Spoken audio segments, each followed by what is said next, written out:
Hello friends, تو آج ہم بات کریں گے ان new Korean drama be my boyfriend, جو کہ اس کے فرسٹ ایپیسوڈ جو ہے وہ ان ایکسپیکٹڈ پرپوزل ہے، جہاں پہ لی سونگ مین جو ہے ایک سادہ اور ہائی اسکول کا طالب علم ہے۔ وہ اسکول کی سب سے خوبصورت لڑکیوں جینا کو جو ہے خفیہ طور پر پسند کرتا ہوتا ہے، جو کہ ایک آئیڈیل ٹرینی ہے۔ اب آئیڈیل ٹرینی جو ہیں ان کا جو بوائے فرینڈ ہے وہ بہت زیادہ مغرور ہے، کواک ہایون، ٹھیک ہے۔ تو ان دونوں کا آپس میں جھگڑا ہو جاتا ہے۔ ہایون جو ہے وہ پیچھا چھڑانے کے لیے کیا کرتا ہے، جینا اسکول کے نوٹس بورڈ پر جو ہے سونگ مین کی تصویر دیکھتی ہے اور ایک بڑا فیصلہ کرتی ہے کہ وہ اچانک سونگ مین کے سامنے آتی ہے اور اسے 50 دن کے جھوٹے رشتے میں کانٹریکٹ ریلیشن شپ کی پیشکش کر کے سب کو حیران کر دیتی ہے۔ اس طرح یہ دونوں جو ہیں وہ ملتے ہیں۔ ایپیسوڈ نمبر 2 میں سونگ مین کو یقین نہیں آتا کہ اس کی کرش نے اسے خود بوائے فرینڈ بننے کی پیشکش کر دی ہے، اور وہ خوشی خوشی اس کا کانٹریکٹ جو ہے اس پہ دستخط کر لیتا ہے۔ اگلے ہی دن جینا سوشل میڈیا پر سونگ مین کے ساتھ اپنی تصویر شیئر کر دیتی ہے اور پورے اسکول میں یہ خبر آگ کی طرح جو ہے پھیل جاتی ہے۔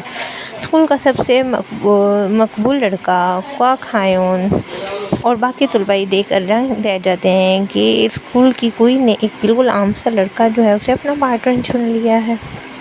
ایپیسوڈ نمبر 3 میں جہاں یہ آپس میں جو ہیں وہ لڑائی کریں گے اور اس کو اپنی غلطی کا بھی احساس ہوگا، جہاں جیلسی سٹارٹ ہو جائے گی۔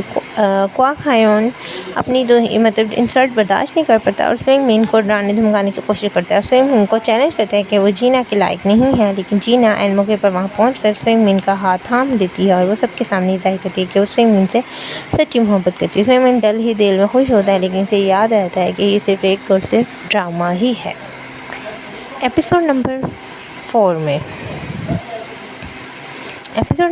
میں جب جینا اور مین سونگ جو ہیں وہ ایک دوسرے کے قریب ہونا شروع ہو جاتے ہیں اور دکھاتے ہیں اپنے رشتے کو سچا دکھانے کے لیے جینا اور سونگ مین اسکول کے بعد ایک ساتھ وقت گزارنا شروع کر دیتے ہیں۔ وہ کیفے جاتے ہیں اور گھومتے پھرتے ہیں۔ اس دوران سونگ مین کو معلوم ہوتا ہے کہ جینا باہر سے جتنی اعتماد ہے، وہ اپنے اندر سے ہی جو ہے وہ دکھتی ہے ایجنسی اور آئیڈل بننے کی سخت ٹریننگ کی وجہ سے جو ہے وہ اندر سے اتنی اکیلی اور دباؤ کا شکار ہے، اور سونگ مین جو ہے اس کی ہمدردی دیکھ کر جینا کا دل بھی پگھلنا سٹارٹ ہو جاتا ہے، کیونکہ اس کو اندازہ ہو جاتا ہے کہ وہ جتنی باہر سے جو ہے وہ کانفیڈنٹ نظر آ رہی ہے، لیکن وہ اندر سے اتنی جو ہے اکیلی بن کا شکار ہے۔ جینا کو احساس ہونے لگتا ہے سونگ مین اس کے سابقہ بوائے فرینڈ سے بالکل مختلف ہے۔ سونگ مین اس کی چھوٹی چھوٹی چیزوں ناپسند اور ناپسند کا خیال رکھنا شروع کر دیتا ہے، اس کی چھوٹی چھوٹی پسندیدہ کھانے لا کر دیتا ہے، اس کی ٹریننگ کی تھکن کو کم کرنے کی کوشش کرتا ہے۔ جینا جو کہ اب صرف اپنے کیریئر کے بارے میں سوچتی تھی، پہلی بار سونگ مین کے بارے میں سنجیدگی سے سوچنا شروع کر دیتی ہے۔ اب جھوٹے ڈرامے اور سچی محبت کے درمیان ایک لکیر مٹنے لگتی ہے۔ اسکول کی ایک تقریب یا ٹرپ کے دوران جینا ایک بڑی مشکل میں پھنس جاتی ہے، جہاں کچھ لوگ یا حالات اس کے ساتھ نقصان پہنچا سکتے ہیں۔